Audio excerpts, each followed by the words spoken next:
इतिहास रचा ही इसलिए जाता है महादेवी कि आने वाली पीढ़ियां ये देख सकें कि उनके पहले की पीढ़ियों ने क्या भूल की और वो उस भूल को ना दोहराएं। यदि दोहराती हैं तो दंड पाती हैं, दुख झेलती हैं। हे महादेवी, उपवन के भाग्य में वसंत का सुख सदैव नहीं होता, उसे पतझड़ का दुख भी झेलना पड़ता है। उसी प्रकार जीवन में भी मिलन का आनंद सदा के लिए नहीं छाया रहता देवी, वियोग की घड़ियां भी आती हैं। महादेवी, जिस प्रकार बिच्छू को यह ज्ञान नहीं होता कि उसका डंक केवल किसी और को नहीं स्वयं उसे भी चुभ सकता है, उसी प्रकार एक दुष्कर्मी को भी यह ज्ञान नहीं होता कि उसका दुष्कर्म स्वयं उसे भी हानि पहुंचा सकता है। महादेवी, एक ही डाली पर खिले दो पुष्पों में से एक को स्थान मिलता है देवता के चरणों में तो दूसरे को अर्थी पर। एक ही मेघ की गोद से निकली दो बूंदें एक मोती बन जाती है तो दूसरी अंगारे पर गिरकर भस्म हो जाती है। यह सब फल होता है इस सत्य का कि किसे कैसी संगत मिलती है। सत्य कहा आपने महादेवी। महादेवी, कि जिस प्रकार जब एक पुरुष भटक जाता है तो केवल एक ही व्यक्ति भटकता है, परंतु जब एक नारी के पैर डगमगाने लगते हैं तो समस्त परिवार डगमगा जाता है। उसी प्रकार जब एक शिष्य भटकता है तो केवल एक ही छात्र भटक जाता है, परंतु जब एक गुरु भटक जाता है महादेवी तो समस्त छात्र समाज भटक जाता है। महादेवी, जो मृत्यु से डरते हैं वो जीवन जीने के लिए सिद्धांतहीन समझौते करने लगते हैं और ऐसा सिद्धांतहीन जीवन मृत्यु से भी बुरा होता है। महादेवी, इतिहास साक्षी है कि जीतते तो वही हैं जो मृत्यु के भय पर विजय पा लेते हैं और सिद्धांतहीन जीवन जीने वाले तो कायर होते हैं। महादेवी, आपने सत्य कहा कमल नयन, मृत्यु से क्या भयभीत होना, वो तो एक दिन आकर ही रहेगी, किंतु मृत्यु के भय से जीवन का सुख चैन खोना मूर्खता है। जिस प्रकार अग्नि सूखी लकड़ी को सरलता से जला देती है, उसी प्रकार क्रोध सुंदर भावनाओं को सहजता से भस्म कर देता है। वो मेरे विरोधी है, इसलिए मेरा विरोध करने की धुन में वो विवेक तो क्या स्वयं को भी भूल गए हैं। मेरा विरोध करने की भावना उनकी विद्वत्ता पर भारी पड़ चुकी है महादेवी, और अब दैत्य गुरु शुक्राचार्य कोई भी सीमा पार कर सकते हैं। आश्चर्य है, क्या दैत्य गुरु शुक्राचार्य ये भी नहीं जानते कि सीमा से अधिक विरोध अपने ही दुख का कारण बन जाता है? नहीं जानते महादेवी, दुर्भाग्य से वो इस सत्य को नहीं जानते, पर अतिशीघ्र जान जाएंगे। जीवन का तो वास्तविक उद्देश्य ही है कि ईश्वर के प्रेम में अहम को भूल जाना, क्योंकि ईश्वर से प्रेम हर प्रेम का स्रोत होता है। में ईश्वर के अस्तित्व के अतिरिक्त बाकी सब कुछ माया है। मोह माया में फंसना अर्थात अपने जीवन के लक्ष्य को भूलने के समान है, और जीवन का तो यही लक्ष्य है महादेवी कि अपने भीतर छिपी हुई ईश्वरी शक्ति को ढूंढकर बाहर निकालना।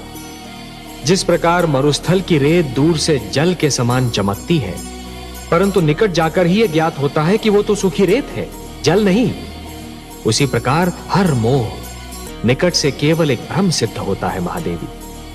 अपने भीतर छिपे हुए ईश्वर को ढूंढना। मोह तो भ्रमित करता है महादेवी और फिर भटकाता है, फिर वो मोह चाहे धन का हो या संतान का। ईश्वर से प्रेम ही जीवन के उद्धार का कारण होता है। संतोत्सव में होलिका को जलाकर पाप का अंत करने की एक परंपरा बन जाएगी। पाप की होली जलाई जाएगी और यह उत्सव मनाया जाएगा रंग खेलकर, गुलाल उड़ाकर। महादेवी, जिसके मन में खोट नहीं होती वो स्वयं को भी सच्चा समझता है और दूसरों को भी। इतिहास रचा ही इसलिए जाता है महादेवी कि आने वाली पीढ़ियां ये देख सकें कि उनके पहले की पीढ़ियों ने क्या भूल की और वो उस भूल को ना दोहराएं। यदि दोहराती हैं तो दंड पाती हैं, दुख झेलती हैं।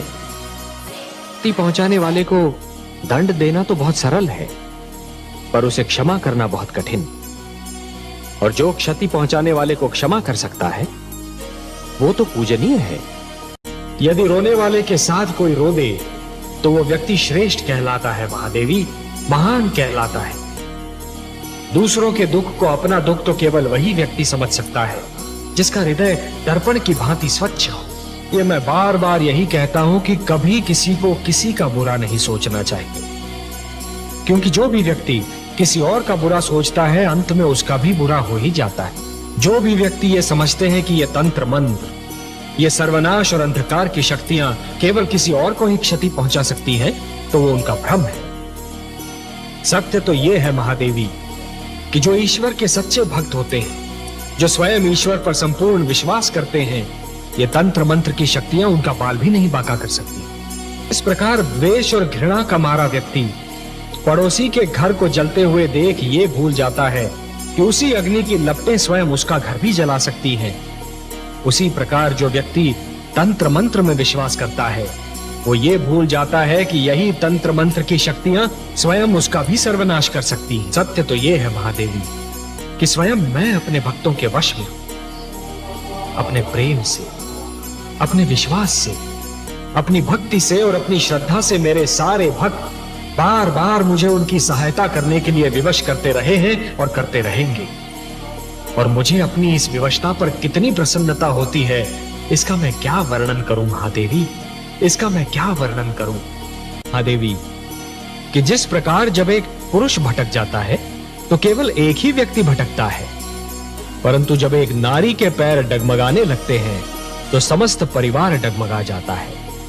उसी प्रकार जब एक शिष्य भटकता है तो केवल एक ही छात्र भटक जाता है, परंतु जब एक गुरु भटक जाता है महादेवी तो समस्त छात्र समाज भटक जाता है। महादेवी, जो मृत्यु से डरते हैं वो जीवन जीने के लिए सिद्धांतहीन समझौते करने लगते हैं, और ऐसा सिद्धांतहीन जीवन मृत्यु से भी बुरा होता है महादेवी। इतिहास साक्षी है कि जीतते तो वही हैं जो मृत्यु के भय पर विजय पा लेते हैं, और सिद्धांतहीन जीवन जीने वाले तो कायर होते हैं महादेवी।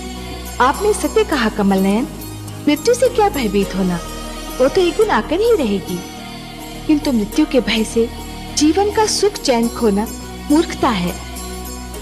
जिस प्रकार अग्नि सूखी लकड़ी को सरलता से जला देती है, उसी प्रकार क्रोध सुंदर भावनाओं को सहजता से भस्म कर देता है।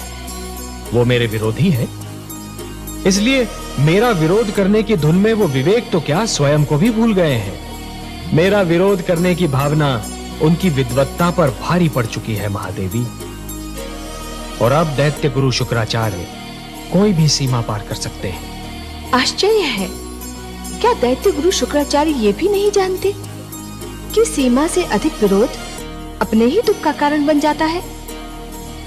नहीं जानते महादेवी, दुर्भाग्य से वो इस सत्य को नहीं जानते, पर अतिशीघ्र जान जाएंगे। जिस प्रकार चरित्र की हानि धन की हानि से अधिक बड़ी दुर्घटना होती है, उसी प्रकार देवत्व का अपमान देवताओं के अपमान से अधिक बड़ी दुर्घटना है। महादेवी, दो पक्षों में संधि का टूटना एक श्रृंखला के टूटने के समान होता है।